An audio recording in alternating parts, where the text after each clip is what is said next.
Міржақып Дулатов 1885 жылы 5 қарашада дүниеге келген. Әкесі Дулат өзінің шеберлігімен танымал. Ер тоқым жасауды жақсы көретін, домбыра тартуға шебер болатын. Анасы Дәмеш талантты әйел, қолөнер шебері, халық әндерін керемет орындайтын. Міржақып Дулатов анасы мен әкесінен өте ерте айырылды. Большую роль в становлении образования Дулатова сыграл его дядя Оскар. После смерти родителей он взял Міржақыпа под опеку и настоял на том, чтобы мальчик продолжил учебу сначала в Тургайском двухклассном училище, а потом в городе Костанай на педагогических курсах. Педагогикалық курстарды аяқтағаннан соң Дулатов ағартушылық қызметпен белсенді айналысты. Ол Торғай, Зайсан, Омбы, Петропавл ауыл мектептерінде мұғалім болып жұмыс істеді. Бірнеше жыл бойы бүкіл даланы аралап, патша өкіметінің күшейіп келе жатқан озбырлығын, қазақ халқының ауыр жағдайын көрді. Мұның бәрі Дулатов бойындағы революциялық көтерілу көңілдерін күшейтеді. В 1905 году он принимает участие в Каркалинской петиции, адресованной русскому царю Николаю II от имени казахского народа. Казахская интеллигенция, в том числе и Міржақып Дулатов, не ограничились лишь только петицией. После Каркалинского митинга Дулатов отправляется в Санкт-Петербург на Всероссийский съезд кадетов. Находясь в Петербурге, Міржақып выпускает в виде приложения татарскому изданию «Ульфат» газету «Серке», на странице которой публикуют свои первые манифесты. На такие прямые, открытые обвинения власти не остались без внимания. На весь номер накладывается арест, весь номер уничтожают. А авторы статьи попадают под поле зрения царской хранки.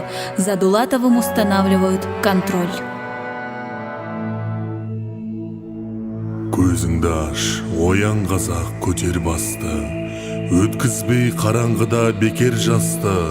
Жер кетті, дін нашарлап, хал харам боп, қазағым енді жату жарамасты. В Семипалатинской тюрьме Дулатов провел почти 2 года.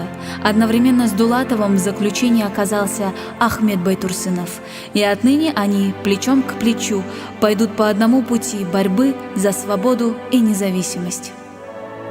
Первым шагом на котором станет выпуск в 1913 году в Оренбурге газеты «Казах».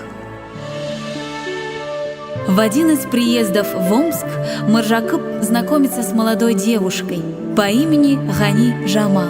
Грамотность и умение читать в те годы было большой редкостью среди казашек, поэтому он, конечно же, не мог не обратить внимания на образованную Гани Жамал.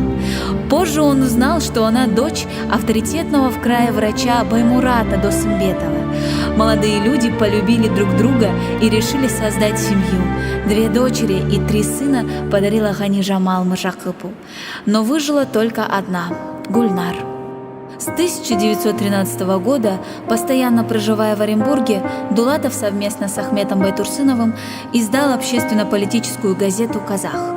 В 1913-м организовал первый в казахской истории фонд помощи голодающим «Жанар» в городе Семипалатинск.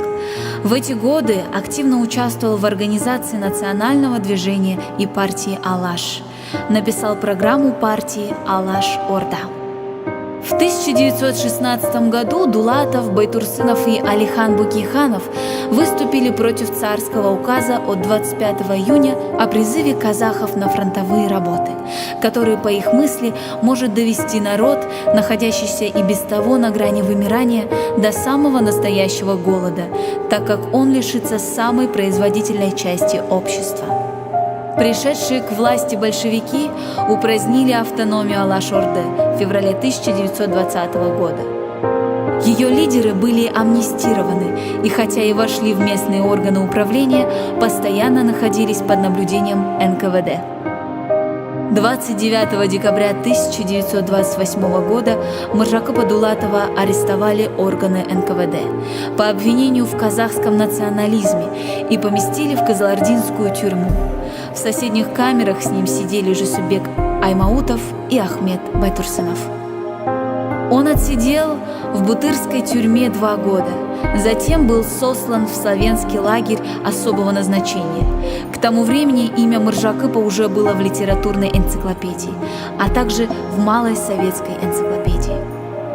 Благодаря этому в лагере его узнал ученый и священник Флоренский, который смог устроить его фельдшером в больнице.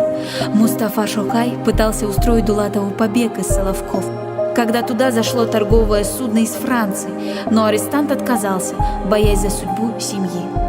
5 октября 1935 года Мыржакып Дулатов скончался в центральном лазарете Сосновецкого лагеря и был похоронен на вольном кладбище. Тәуелсіздіктің бастауында тұрған Мыржакып Дулатов тәуелсіздік үшін жанын қиюшылардың бірі. Ол мәдениет пен ғылымның жарқын өкілі Мыржакып Дулатов. Біз әкеміздің аты өзімізге тиесілі болғанын қалаймыз. Өз халқымның болашағы үшін қолымнан келгенін жасауға міндеттімін. Егер мен қателессем, халық қателеспей шындық жеңісіне жетеді. Ол дәл айтты. Оның сөздері көреген болды. Мыржакып Дулатовтың арманы орындалды. Қазақстан тәуелсіз мемлекет болды.